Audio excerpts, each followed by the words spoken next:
Hi friends, today I am here continuing my tour of Fabric Row off of Harry Hines and Perth Avenue, and today we are at Super Textiles. So when you come by, make sure you look for that big sign that says Fabrics. Follow me inside.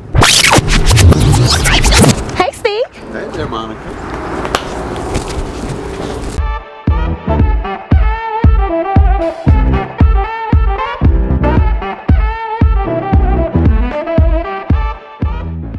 One of the things that I love about coming to Steve is looking and finding that print, that resort wear print, or even just prints that are fun for the summer. So check these prints out that he has. These slinky prints right here.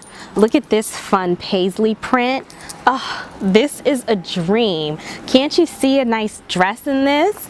As well as all of these other gorgeous prints. So that's one of the things that I come to check out, is his slinkier, silkier types of prints that I can find to make any cute dress with.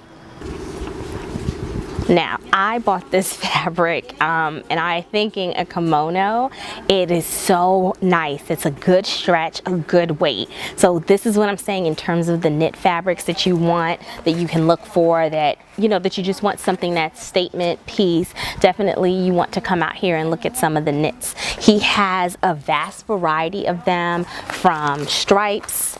This is a little stripe, but some stripes, different color stripe fabric, as well as different color knit fabrics that you can find that have that punch and that pop of color. So you want to come by and take a look at some of those knits, and maybe you'll find that piece that's great for your vacation wear.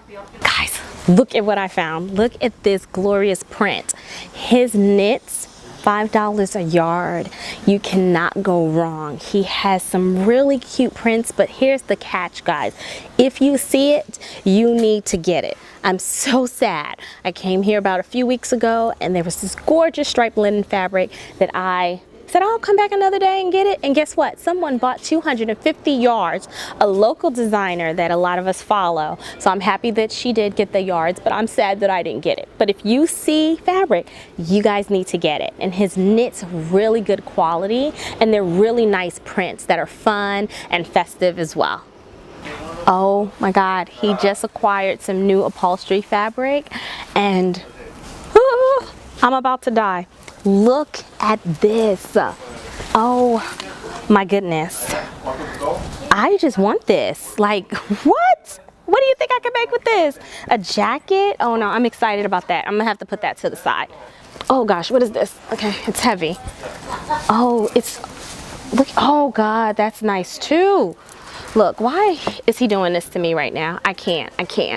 These colors. Guys, make sure when you are here to visit a Fabric Row, you stop by Super Textiles. On the outside, it says Fabrics. You have to come in here to come see some of these hidden jewels in this little area. You want to come and stop by for the zippers.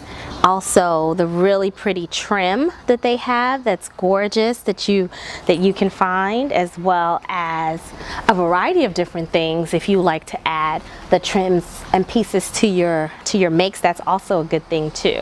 He has about everything, from the buttons to the trims to spools of thread as well. So you definitely want to come on and take a look. Hi guys, I am here with one of my favorite sewing owners of Super Textiles, Mr. Steve. That's what I call him. Super Steve. Oh, Super Steve, excuse me. For a fabric crisis, they used to have to call me. Well, I call myself the fabric superhero. So you're Super Steve, Super Monica, the fabric hero. I come and rescue fabric from your store, since they're, you've captured them. Well, it does need to find a home, I'll tell you. So he's witty, guys, and when you come in here, you definitely have to make sure you say hi to Mr. Steve. But Mr. Steve is from New York. I tend to give him a hard time when we come in here. Some of me and the other ladies, we have our little jokes and stuff. So Steve, can you talk to me about Super Textiles? Like, how did you get started with it?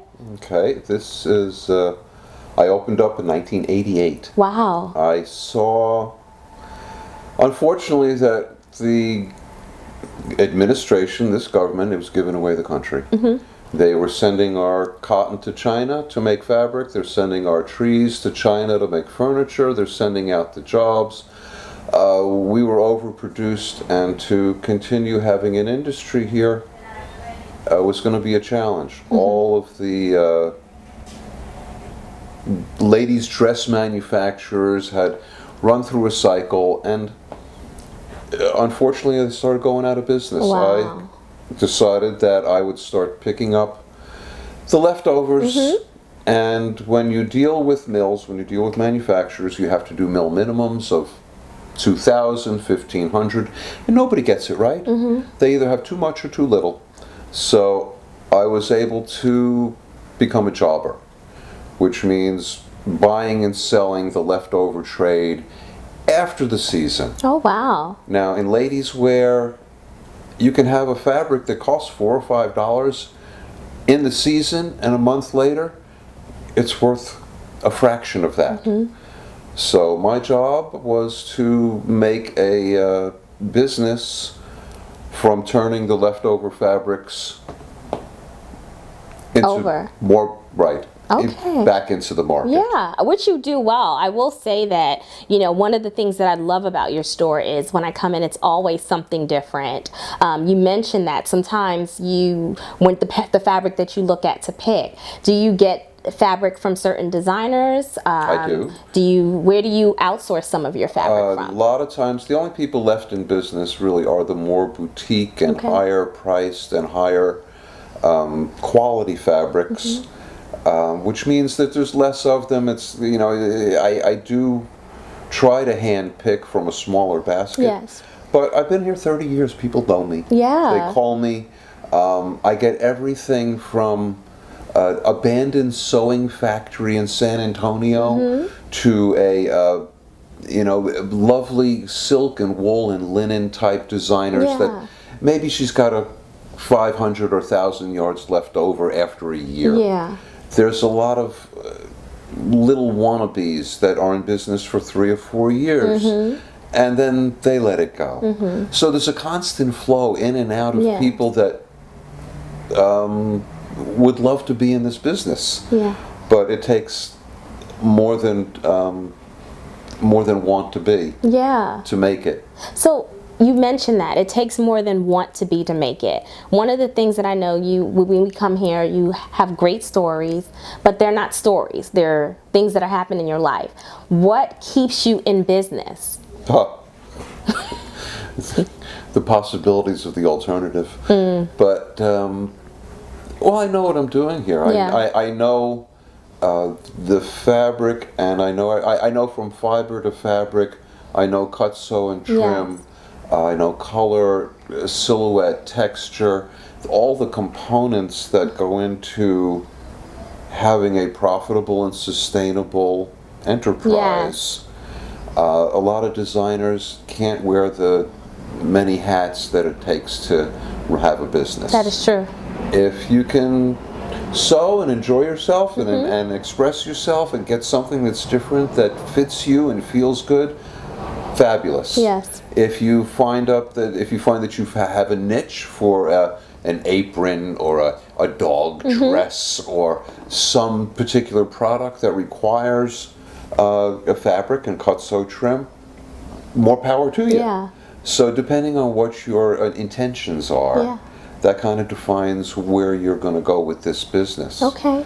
I have always wanted to cater to smaller dressmakers that were a little more discriminating, that couldn't have continuity in fabrics or colors because it's just too hard to do. Okay. So that's the niche I was kind of trying to fill, that smaller, where they couldn't lay out minimums. Okay. But that's good. hopefully they design into what I have. And I've seen, talking about design, sometimes you have some celebrity designers that have come in here. You've worked with some... celebrities, a stretch.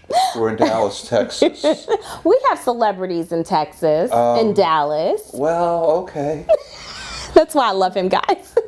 New York, LA all the way. Of course, and being a New Yorker, it used to be... a different world. Yeah. It's a different world now. Okay. So there are some wonderful designers in the Southwest, without any doubt. And they do cater to more of a elite market. Yeah. It is a boutique, and also Aspen, Santa Fe, Yes. a resort kind of fashion too. Yes. So depending on what your intentions are, you can sew cotton prints and do little quilty things, or you can look for more exotic blends. Depends on what you need. This street does encompass a pretty good oasis of fabrics in a large desert. Definitely. So. Well, I deem this fabric row, and one of the things that you mentioned is resort, and that's one of the stuff that I like to come when I come to visit you, is to look for those flowy prints, that resort style prints. Or cruise wear. Yes, cruise wear. You have a lot of that, and those prints. How do you go about choosing or selecting that particular style of fabric?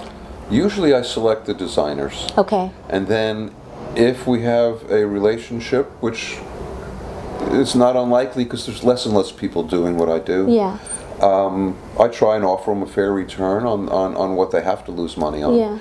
And once we get to know each other, I buy their stuff without even having to look at it now. I have 3 or 4 designers that call me twice a year, and pretty much I take it sight unseen because I know their taste level, and I haven't been wrong. No, and you haven't, because I've gotten some great stuff that... Well, let's say all the wrong stuff is still sitting out there. Well, the right if it was stuff... the right stuff, it'd be gone. And the right stuff, I think I got a lot of that too. You have good taste. Thank you, sir. So do you. We share that. Oh, yes, we do.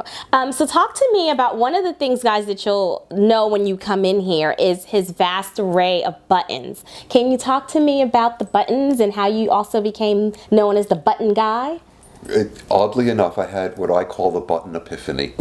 It was in the middle of July in 2010, where I realized that the business side of the fabric was really kind of, the margin wasn't working as well as I'd like, where to enhance, where to do.